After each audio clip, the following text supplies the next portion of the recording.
Okay, this is Brian Stoll for Timing Strategies, Tuesday, March 18th.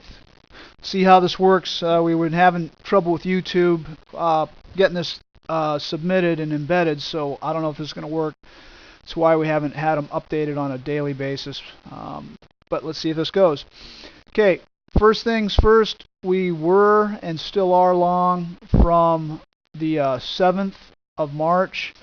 Like you look at our article archives and our previous commentaries, the low on March was where we went long 50%. We were looking for a better buy point, and that was at B1. Amazingly enough, B1 stopped it for one day. Got the bounce, and then it traded lower. We held our shorts, but we were looking to actually get long about 100% down here at about 123.50 at B2. That's the level we were really looking for. Maybe 122.5, somewhere in that zone. I wanted to get long by 100%. That way we could have been able to scale out on the way up, meaning, we got in here and we were long 100%. That would have given us a little more of a position to hold on to on the retest back up and in. As it is now, we've got a 50% long position. The probabilities are, well, I'm anticipating what, the scorecard of the playbook looks like, is that we're going to come back up somewhere to that 1370 to 1400 level, or 137 to 140 level on the spiders.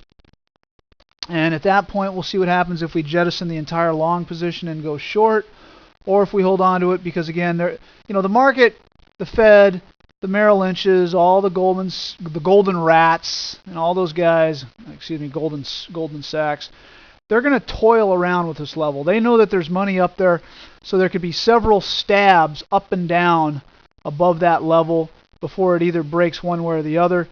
If it breaks to the upside, again, what we're looking to do for a longer term trend is put on a huge short position, well, huge, 100 to 150, 200% in what we call up here in the kill zone area, 1420 to 1500, or 142 to 150 on the spiders.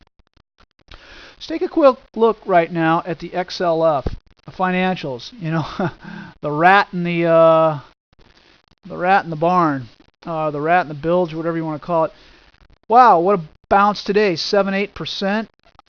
Bear market rally as far as I care, but we are long the XLF for some accounts, and we're also doing a spread for some private accounts where we are long the XLF, short the GDX, and short the XLB.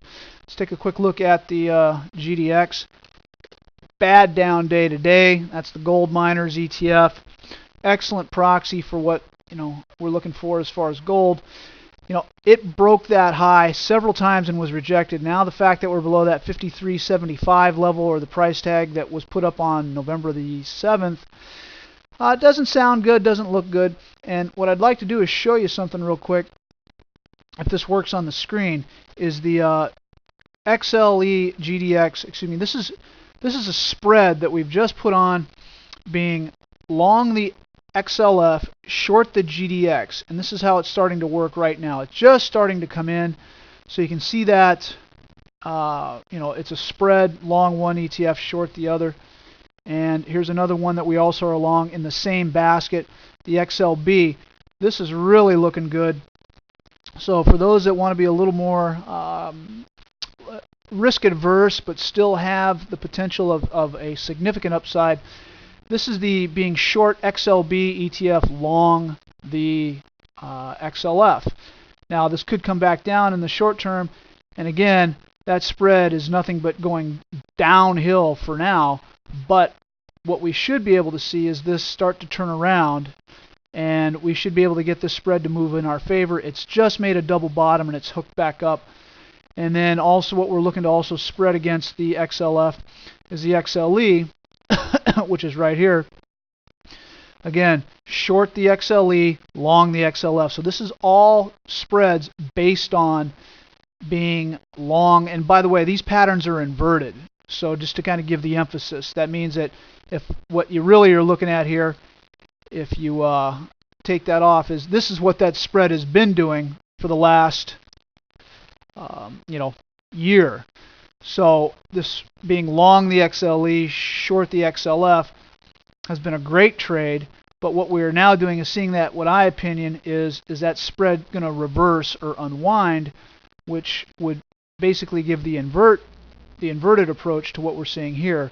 And that's what we're doing right now with some clients and also personal accounts and individuals.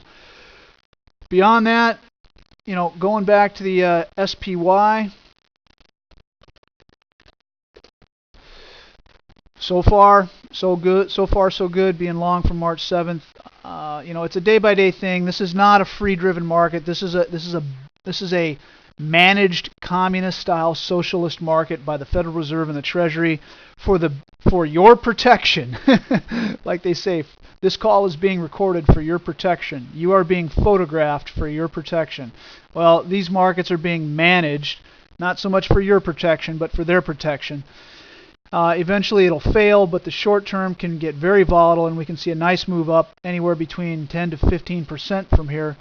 That 10 to 15% from where we were today, again, a 5% move would just take us right back up to the range where we were back in February.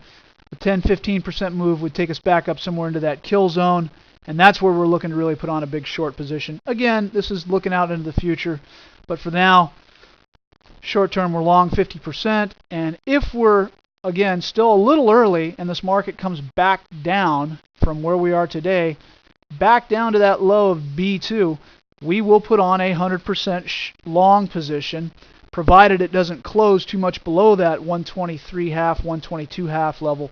Anything can happen. There's more Bear Stearns out there.